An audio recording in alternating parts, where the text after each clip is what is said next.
As of the published date of this episode, I am an associate of Ulta Beauty. The ideas and thoughts represented here are my own and not that of my employer.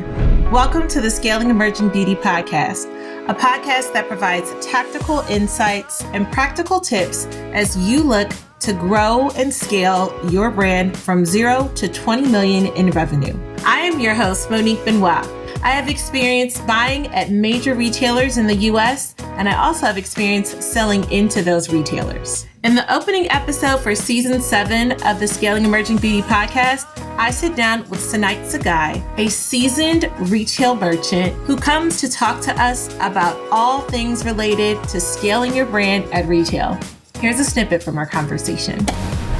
Knowing who your competition is and where you fit in the market is crucial. So many times I've met with brands and I've asked them, hey, who are your competitors? And they don't seem to have a clear picture. And it's like, if you don't know who you're up against, how can you truly expect to carve out your niche? Let me tell you a little bit more about Senait. Senait has held a variety of roles as a merchant at Sally Beauty, Cosmoprof, and now is currently a beauty merchant at PopShelf. Senait has spent the majority of her career working in the textured hair category, so that means she's had a lot of work with independent brands. In this episode, she shares some tips on things that are super important to stand out at the retailer. We talk a lot about the competition and the importance of knowing your unique selling proposition and how that varies to the competitors at that specific retailer's shelf. We'll hear a word from this episode's sponsor, and then we'll get right into the episode. I'd like to take a moment to thank the sponsor for the Scaling Emerging Beauty Podcast, the Emerson Group. Through their support, we're able to continue to talk to industry experts to provide early stage brands with strategies and tactical insights on what they can do to help their business grow better. Thank you again to the Emerson Group for their continued support. And let's go ahead and continue with the show. It's so cool when you have a merchant who has been in a category for a minute, because there's a level of expertise and knowledge that it's just hard to kind of compare, because some organizations, they'll kind of bring folks in and move you around to different categories. But I always love to be able to talk to folks who have been on a singular category for a minute, because there's just this level of like history and knowledge that you have that I think is just unmatched. So with that being said, I'm excited to talk to you as a core merchant, someone who's been in buying for a while, and just talk a little bit about what things you look for. The goal for this podcast is for early stage beauty founders to get tips and tactical tools to grow. So let's just start off with one of the easier questions, we'll say, for a merchant, which is, what are some of the key factors that you're considering when you are assessing a new brand? Yeah, there's definitely a ton of factors I take into consideration to see if a new brand is truly ready to hit the retail scene. I think first off, knowing who your competition is and where you fit in the market is crucial, right? So many times I've met with brands and I've asked them, hey, who are your competitors? And they don't seem to have a clear picture. And it's like, if you don't know who you're up against, how can you truly expect to carve out your niche? You really need to understand what your unique selling proposition is compared to your competitors to really carve out your niche. I think another big one is making sure you align with what retailers and buyers are looking for. It's almost like you've done your research or competitive shopping. You need to ask yourself, does my brand align with, let's say, PopShelf's focus on offering, a unique treasure hunt style finds, if that's where you want to see your product and your brands? And are you filling a specific gap for them that they didn't know they needed filling? So you should really know the specific strategies of your potential buyers. And you can identify that really just by scoping the assortment in stores. I think also having a clear idea of where you're positioning your brand in the market is key. Are you aiming for a niche market, or are you aiming for a more general audience? And I remember meeting with a small hair care brand about a year ago, And they really didn't know if they were a specialized texture brand or if they were aimed at a more general audience. They told me we could live in both planograms. And that was a little bit of a red flag for me, because if you're not sure where you belong, it's hard to really dig your heels into making a strong retail impact. And then one last thing I want to call out, and I really can't stress this enough, but it's really the power of your online presence. It's seriously a game changer. I always look at how brands present themselves in the digital world. A, are they active on social media? B, is their website easy to navigate? How is their overall digital marketing game, right? It honestly surprises me how often brands overlook this, especially just seeing how, popular TikTok shop has become, right? So for all the brand founders out there, just a little tip. The retail market is super competitive right now, and every retailer's main focus is on acquiring new customers. And the key to doing that is truly digital marketing. So I always ask when meeting with brands, can your digital platform help me bring in new customers? And that is why I always look for brands that excel in their social media strategy and that do a good job at presenting content that engages their audience, because that is truly critical for drawing in and also retaining customers. I'm curious, you didn't mention much about the brand story. Does that play a big role for you? Is that something that you are looking at? Is that one of those things that, like, after you check the boxes and look at their social media and see their digital presence, you look at? How does that play a role for you? A brand story is honestly the most important thing for me. I personally love learning the story behind why a brand was created. I can sit and listen in awe forever, and really understanding what problem they're solving for the consumers. And it's not just a checkbox, right? Consumers want to see genuine commitment to making a positive impact. And I always say, it's not enough to have a great product anymore. It's actually become the bare minimum. You need to offer more than just a product. You almost have to sell a lifestyle and belief system to your consumer. Consumers want to connect with a brand that stands for something bigger, that shares a belief or perspective that resonates with them personally. So what is that special viewpoint that makes your brand stand out? And it could look different for every brand, right? It can be a commitment to sustainability. Maybe it's about inclusivity, maybe it's innovation, or maybe it's simply just the way that that brand celebrates and empowers their community. But whatever it is, it needs to be compelling and it has to resonate, making the consumer feel like they're part of something meaningful and make them feel like they're part of a bigger change or a bigger movement. It's about creating a sense of community. And that word is key in the multicultural industry, right? It's about being transparent and authentic, which builds trust and loyalty. And that relationship goes both ways. With brands listening and adapting based on what their customers are telling them, it transfers customers from buyers into true advocates. And it is your story that will differentiate your brand and help you drive repeat purchases and retain customers. That's so good. And I want to stay there for a moment as you kind of talked a little bit about that importance for the multicultural customer. And not to say that you are automatically multicultural if you have textured hair. I know I think it's like 70% of the population has some type of textured hair, a curl, a wave, down to the kink. I'm curious if you can talk a little bit about trends that you're seeing. I love what you mentioned about community. I think that's something that resonates across a variety of consumer segments, but to your point, definitely rings very true in some of these multicultural segments, but would love for you to just hit on anything else that you're seeing in the category and how that might influence how you look at things as a buyer. Yeah. I think a really big trend that we're seeing, not just in multicultural hair care, but across all of beauty, is that there's a really big shift towards clean and sustainable products. Everyone is just scrutinizing labels, right? As they should. Like, you see it all over TikTok and Instagram. Everyone's Googling ingredients and trying to figure out what's really in their products. And consumers now have this mentality like, hey, if I'm all about eating vegan or healthy or organic, like, Why shouldn't I do the same for my hair? So it's truly becoming more about nurturing ourselves. And I'm seeing a lot more brands really emphasize the clean ingredient aspect of their business. And I'm seeing a lot of retailers amplify that as well, which is amazing. Inclusivity and representation, like people are insisting on it, right? And brands are really getting the message that everyone wants to see themselves represented. It's less about, ticking off a box and more about genuinely being there for everyone, letting the consumer know that, hey, you belong and you deserve to be seen and celebrated. And brands are making big strides in this space. And I'm very proud because it truly is long overdue.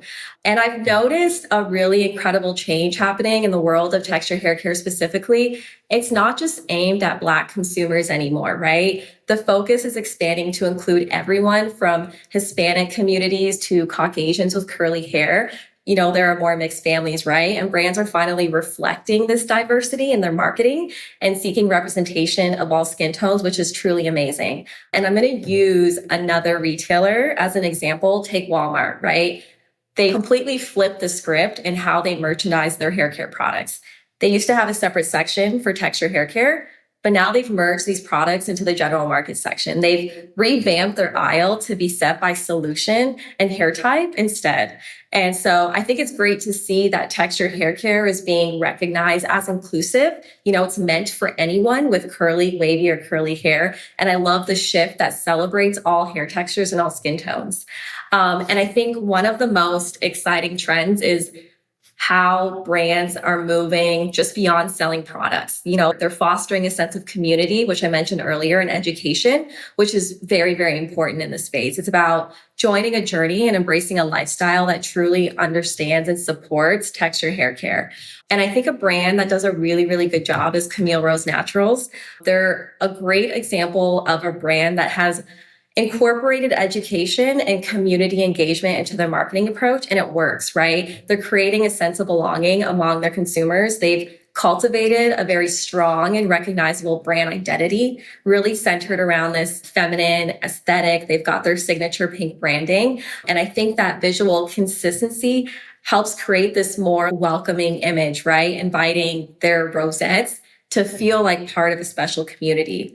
And it truly is more than just a simple marketing tactic. It's a way to turn consumers into advocates who feel personally connected to the brand and its mission. So once again, you're not just buying their products, you're joining this community that celebrates and cherishes natural hair and natural beauty, which is amazing. I'm seeing more of that in the space, really immersing a brand and community engagement and education to really enhance that customer loyalty and build more of a lifestyle brand. Because texture hair care is truly more than just hair care products in a market. It is a community-driven journey.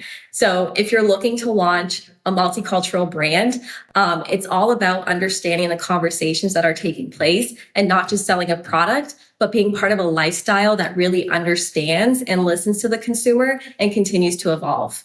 That resonates so deeply with me. And I love Camille Rose. Shout out to Janelle and her team. They are doing amazing things. Yes. And that actually leads me quite well into my next question, because Camille Rose is an independent brand. Mm-hmm. And as I think about things like building community, I know that the bigger brands have their activations and ways that they do that they kind of continue to build their brands. But I honestly feel like a lot of these independent brands are making these intimate connections. Like you said, they're building community. They have relationships with their customers.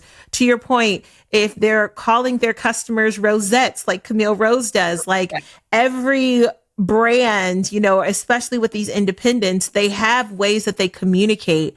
And so I'd love for you to talk a little bit about how you look at independent brands and the role that they play in your assortment potentially, or in like a retailer's assortment, just so that brands that are hearing this, that are independent, that are still out there, lots of brands, especially in textured hair specifically, but how they might be able to say either how they stand out, how they carve out white space, like how you look at that as you look to build those brands. So Pop Shelf offers a very different in-store experience. So independent brands play a huge role in building out our assortment at Pop Shelf because we have that treasure hunt in-store experience. I think that independent brands do a really good job at focusing more on real ingredients and more authentic representation, which really changes how customers connect with the products. And so I think bringing in more independent brands really helps us stay more on trend because they have more unique offerings, right? And it's important that they're part of that mix. And I want to mention another example of a brand that we carry that's not a multicultural brand, but it is an independent brand. It's called Miss A. And as far as I know, it's not available at any other retailer. And just recently, one of their items went viral on TikTok. And guess where people are heading to get it? They're going to Pop Shelf, right? Because they can't find it anywhere else. And not only are they grabbing that item, but they're also picking up multiple and discovering new things as they browse other aisles. So independent brands is crucial for retailers, right? Because they help drive traffic since they offer something that you can't easily find anywhere else.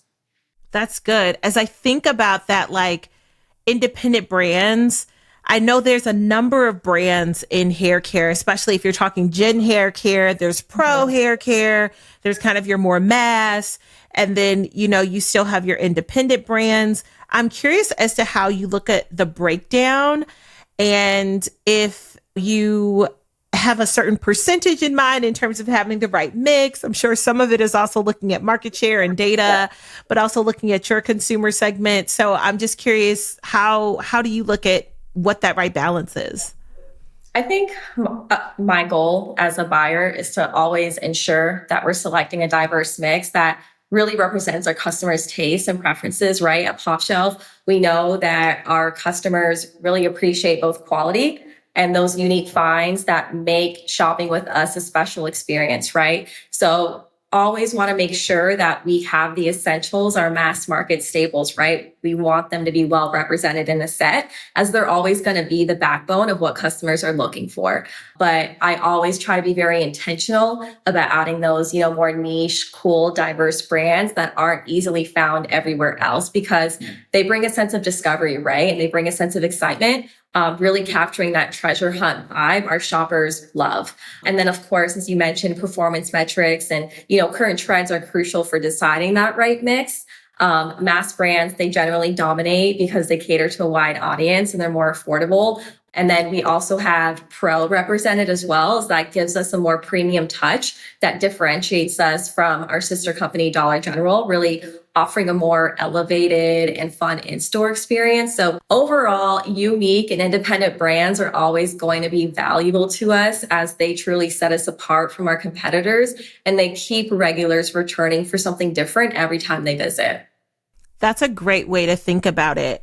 As I also think about you mentioning discovery being a really important part of the consumer shopping experience, something that definitely resonates with so many beauty shoppers, especially, I immediately think about innovation and new products and ways to kind of draw in that new consumer or to just pique folks' curiosity. What advice do you give to brands as they're looking at building innovation or building that into their pipeline?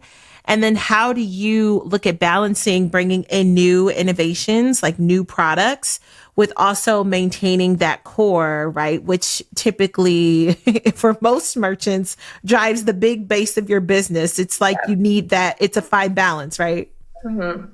I think the obvious is competitive shopping, right? Scouting what's out in the market, super crucial. I buy health and beauty for Pop Shelf, a store that offers a wide assortment of beauty and personal care products. Take note of how products are presented in stores, what their pricing is, their packaging, and the variety that's already on offer, right? And by doing that, it helps you understand where your product could fit in, what's missing from the shelf, and what products are flying off the shelf. Because it's not about copying what's already in the market, right? But it's about noticing a gap or a segment that's not being leveraged, and understanding the retailer's customers. Who are they? What are they looking for? And using Pop Shelf as an example, that Pop Shelf customer caters to a slightly more budget conscious consumer, right? Looking for both quality and value. So ask yourself, how can my brand tap into their needs and desires? Pop Shelf's unique appeal is the ability to offer, a delightful treasure hunt, right? Feeling, and your product could be that gem that customer discovers. So it's about figuring out how your product becomes a part of that narrative. It's about learning and understanding and responding to both the market and what the customer wants. And then I think balancing new and innovative products with more mass market brands is key because it keeps your assortment differentiated and it keeps it fresh. I'm always looking for new and unique items because it's innovation that truly resonates with our customer. So I think overall, a differentiated assortment is always important. It's crucial for success. It allows us to introduce newness, but it's also important to have the more mass brands as they appeal and fit to a more broader audience. Thank you. Thank you. So just two more questions before we wrap. And they're both kind of related to brands that are looking to scale. Yes. So the first question is, how do you assess a brand's ability to scale and meet the demands of retail? Because we both know when you're at big retail, we're going to have some questions, right? Yeah. We're going to have some requests and some expectations as well.